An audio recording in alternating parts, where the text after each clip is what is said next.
Air India വിമാനാപകടവുമായി ബന്ധപ്പെട്ട നിരവധി ദുരൂഹതകളാണ് നിറഞ്ഞു നിൽക്കുന്നത്. എന്തുകൊണ്ട് ആ വിമാനം അപകടം സംഭവിച്ചു, അതിന്റെ ഒരു പ്രാഥമികമായ വിവരം പോലും ഇതുവരെ പുറത്തു വന്നിട്ടില്ല എന്നുള്ളത് തന്നെയാണ് അതിന്റെ ദുരൂഹത വർദ്ധിപ്പിക്കുന്നത്. അതായത് ഇന്ത്യ കണ്ട ഏറ്റവും വലിയ ദുരന്തമാണ്. 300-ലധികം ഏകദേശം 300 വരുന്ന ആളുകൾ മരിച്ചു എന്നുള്ള വിവരങ്ങൾ പുറത്തു വരുന്നുണ്ട്. മാത്രമല്ല നമ്മുടെ കേരളത്തിൽ നിന്നുള്ള രഞ്ജിത നായരുടെ DNA പരിശോധനകൾ ഒക്കെ കഴിഞ്ഞ് അവരുടെ മൃതദേഹം കഴിഞ്ഞ ദിവസം വീട്ടിൽ സംസ്കരിച്ചു. വലിയ ജന്മനാട് അവർക്ക് വിട നൽകിയത് വളരെ കരഞ്ഞ് ഏങ്ങലോടെ ആയിരുന്നു. ഇതൊക്കെ നമ്മൾ കണ്ടതാണ്. അപ്പോഴും ഈ വിമാനത്തിൽ ഉണ്ടായിരുന്നവരുടെ കുടുംബം മുഴുവൻ ചോദിച്ചത് എങ്ങനെയാണ് ഈ വിമാന അപകടം ഉണ്ടായത്. ഇവർക്ക് ആദ്യം ഈ വിമാന അപകട ദുരന്തവുമായി ബന്ധപ്പെട്ട് ഇവർക്ക് ടാറ്റ ഗ്രൂപ്പ് ഉൾപ്പെടെ 1 കോടി രൂപയൊക്കെ പ്രഖ്യാപിച്ചിരുന്നു. പക്ഷെ എങ്കിൽ പോലും എങ്ങനെയാണ് വിമാന ദുരന്തം ഉണ്ടായത് എന്നുള്ള ചോദ്യമാണ് പലരും ചോദിക്കുന്നത്. ഇപ്പോൾ പുറത്തു വരുന്ന ഏറ്റവും പ്രധാനപ്പെട്ട ഏറ്റവും ഗൗരവമേറിയ കാര്യം എന്ന് പറയുന്നത് ഈ വിമാന ദുരന്തത്തിന് കാരണം പൈലറ്റ് ആണ് എന്നുള്ളതാണ്.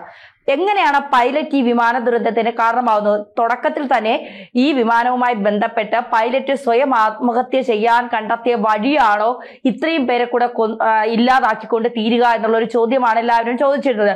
പിന്നീട് അത് വലിയ ചർച്ചകൾക്ക് പോയില്ല. പിന്നീട് അതിൽ നിന്ന് രക്ഷപ്പെട്ട വിശ്വാസ് കുമാർ എങ്ങനെയാണ് അദ്ദേഹം ഈ വിമാനം പറന്നുകൊണ്ടിരുന്നപ്പോൾ അതിന്റെ എമർജൻസി ഡോർ തുറക്കാൻ ശ്രമിച്ചതാണോ അപകടത്തിന് കാരണം? വിശ്വാസ് കുമാർ എമർജൻസി ഡോർ തുറന്നതാണോ അപകടം ഉണ്ടായത് എന്നൊക്കെയുള്ള ചോദ്യങ്ങളിലേക്ക് പിന്നീട് പോയി.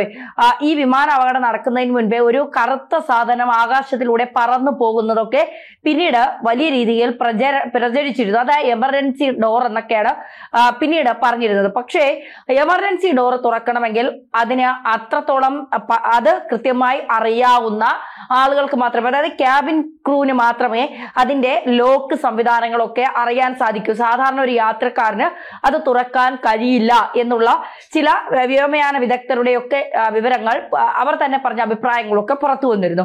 അതിന്റെ അടിസ്ഥാനത്തിൽ അതും ദുർബലമായി പോകുന്ന ഒരു കാര്യമാണ് കണ്ടത്. പിന്നീട് വിശ്വാസ് കുമാറിന് ഭീകര ബന്ധമുണ്ട്. വിശ്വാസ് കുമാർ ഭീകരരുമായി അടുത്ത ബന്ധമുള്ള ബ്രിട്ടീഷ് ഇന്ത്യൻ വംശജനായ ബ്രിട്ടീഷുകാരനാണ്. ബ്രിട്ടനിൽ ഇപ്പോൾ ഇസ്ലാം മതം വലിയ രീതിയിൽ പടർന്ന് പന്തലിക്കുന്നുണ്ട്. അപ്പൊ അത്തരത്തിൽ ഏതെങ്കിലും തരത്തിലുള്ള ബന്ധങ്ങൾ വഴി വിശ്വാസ് കുമാർ ഇതിൽ പിന്നിൽ പ്രവർത്തിച്ചു എന്നൊക്കെയുള്ള ദുരൂഹമായ ചില ആരോപണങ്ങൾ ഉണ്ടായിരുന്നു. അതൊക്കെ മാറ്റി നിർത്തിക്കൊണ്ടാണ് ഇപ്പോൾ പുറത്തു വരുന്ന വിവരമനുസരിച്ച് അഹമ്മദാബാദ് വിമാന ദുരന്തത്തിന് കാരണം പൈലറ്റിന്റെ സീറ്റ് തകരാറിലായതുകൊണ്ടെന്നാണ് സൂചന. പ്രാഥമിക അന്വേഷണ റിപ്പോർട്ടാണ് ഇപ്പോൾ പുറത്തു വന്നിരിക്കുന്നത്. ഈ അപകടം കഴിഞ്ഞ് ഏകദേശം 14-15 ദിവസത്തിന് ശേഷമാണ് പ്രാഥമികമായി ഒരു വിവരം പുറത്തു വരുന്നത്. ബ്ലാക്ക് ബോക്സ് കിട്ടിയിട്ട് പോലും എന്താണ് ഇതിന്റെ തകരാറിന് കാരണമെന്ന് പറയാത്തതിന്റെ അടിസ്ഥാനത്തിലാണ് ഇപ്പോൾ ഇത് പുറത്തു വരുന്നത്. അതായത് പൈലറ്റിന്റെ സീറ്റ് എന്ന് പറയുന്നത് പിന്നോട്ട് ചായുന്ന സീറ്റാണ്. പൈലറ്റിന്റെ സീറ്റ് പിന്നോട്ട് ചാഞ്ഞിരിക്കുന്ന സീറ്റ്, അതിന്റെ ലോക്കിംഗ് മെക്കാനിസം തകരാറിലായിരുന്നു എന്നുള്ള വിവരമാണ് പുറത്തു വരുന്നത്. പറന്നുയരുന്നതിനിടെ പൈലറ്റിന്റെ സീറ്റ് പെട്ടെന്ന് പിന്നിലേക്ക് തെന്നിമാറി. ഈ സമയം അദ്ദേഹത്തിന്റെ കൈകൾ അബദ്ധവശാൽ എഞ്ചിൻ പവർ ഔട്ട്പുട്ടുമായി ബന്ധപ്പെട്ട ത്രോട്ട് ലിവറിൽ തട്ടി. തുടർന്ന് ഉയരാനാകാതെ വിമാനം തകർന്നു വീഴുകയായിരുന്നു. അബദ്ധവശാൽ അതിന്റെ എഞ്ചിൻ പവർ ഔട്ട്പുട്ടുമായി ബന്ധപ്പെട്ട ത്രോട്ടിൽ ലിവർ തട്ടി എന്നാണ് പറയുന്നത്. അങ്ങനെയാണ് ഈ അപകടം ഉണ്ടായത്. ഇന്ത്യ കണ്ട ഏറ്റവും വലിയ ദുരന്തമായി അഹമ്മദാബാദ് വിമാന ദുരന്തം ഉണ്ടായത് എന്നാണ് പറയുന്നത്. തുടർന്ന് ഉയരാനാകാതെ വിമാനം തകർന്നു വീഴുന്നു. നിയന്ത്രണം ഏറ്റെടുക്കാൻ സഹ പൈലറ്റ് ശ്രമിച്ചെങ്കിലും പൈലറ്റ് ചാരിയിരിക്കുന്ന നിലയിലായതിനാൽ സാധിച്ചില്ല എന്നാണ് പറയുന്നത്. അന്തിമ റിപ്പോർട്ട് തയ്യാറാകുമ്പോൾ സമഗ്ര ചിത്രം തെളിയും. അതായത് കോക്പിറ്റ് ഡേറ്റയിൽ രേഖപ്പെടുത്തിയത് വിമാനം പറന്നുയരുന്നത് 12 സെക്കൻഡ് ആയപ്പോൾ സീറ്റ് പിന്നോട്ട് നീങ്ങി. വിമാനത്തിന്റെ നിയന്ത്രണം നഷ്ടപ്പെട്ടുവെന്ന് 15 സെക്കൻഡിൽ സഹ പൈലറ്റ് പറയുന്നു. ഉയർന്നു പൊങ്ങാനാകാതെ വിമാനം 26 സെക്കൻഡിൽ 214 അടി മുകളിൽ.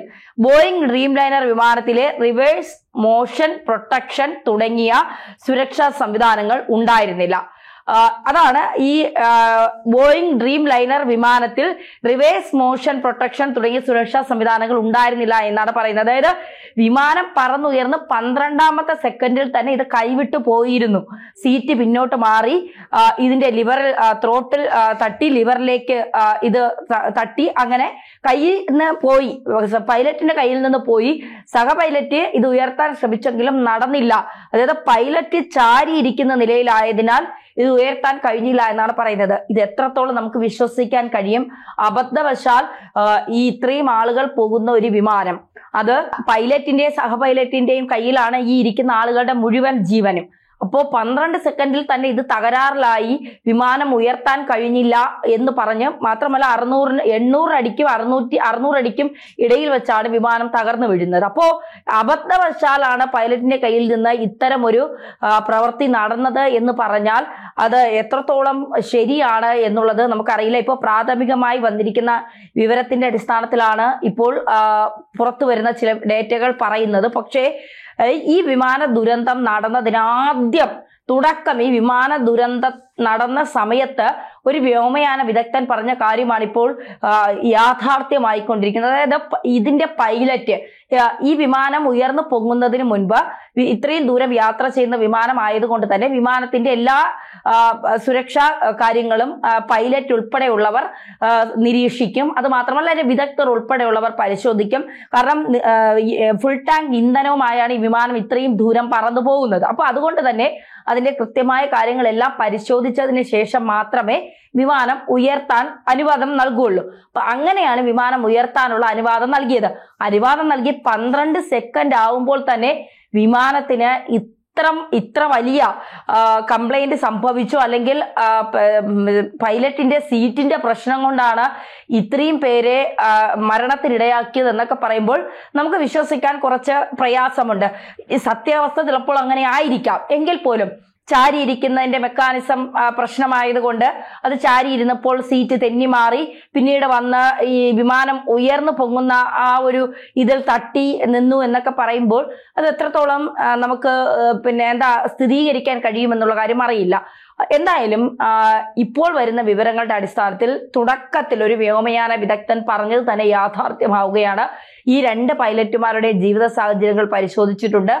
ഇതിന്റെ മെയിൻ പൈലറ്റിന് 8200 മണിക്കൂർ ഈ വിമാനം പറത്തിയതിന്റെ എക്സ്പീരിയൻസ് ഉള്ള ആളാണ്. അപ്പൊ അദ്ദേഹം ഇരിക്കുന്ന സീറ്റിന്റെ ആയാലും അദ്ദേഹം ആ വിമാനത്തിൽ പ്രവർത്തിക്കേണ്ട കാര്യങ്ങൾ എന്തൊക്കെയാണെന്നുള്ളതും അദ്ദേഹത്തിന് അറിയാത്ത ഒരാളല്ല. അത്രത്തോളം എക്സ്പീരിയൻസ്ഡ് ആയിട്ടുള്ള ഒരാളാണ് അദ്ദേഹം. അദ്ദേഹത്തിന് ഇത്തരത്തിൽ ഒരു അബദ്ധം പറ്റിയെന്ന് പറഞ്ഞാൽ അദ്ദേഹത്തിന്റെ സീറ്റിന്റെ പ്രശ്നമാണ്. കാരണം ഒരു വിമാനം ഉയർന്നു പൊങ്ങുന്നതിന് മുൻപ് യാത്രക്കാർക്ക് എത്രത്തോളം സുരക്ഷാ പരിശോധനകൾ നടത്തുന്നോ അതിനേക്കാൾ കൂടുതൽ സുരക്ഷാ പരിശോധനകൾ ഒരു വിമാനത്തിനുണ്ടാകും എന്നാണ് പറയുന്നത്. അത്തരം കൃത്യമായ പരിശോധനകൾ നടത്തിയപ്പോൾ എന്തുകൊണ്ട് ഈ പൈലറ്റിന്റെ സീറ്റിന്റെ ഈ പ്രശ്നം മനസ്സിലാക്കാൻ സാധിച്ചില്ല എന്നുള്ളത് ഒരു വലിയ ചോദ്യം തന്നെയാണ്. അപ്പോ ഇതിൽ തീർച്ചയായും എന്തൊക്കെയോ മറയ്ക്കാൻ ആരൊക്കെയോ ശ്രമിക്കുന്നുണ്ട്. ഈ മരണപ്പെട്ടവരുടെ ജീവന് ആർക്ക് വേണ്ടി അവർ ബലിയാടായി എന്നുള്ളതിന് ഇതുവരെ ഉത്തരമില്ല എന്നുള്ളതാണ് യാഥാർത്ഥ്യം.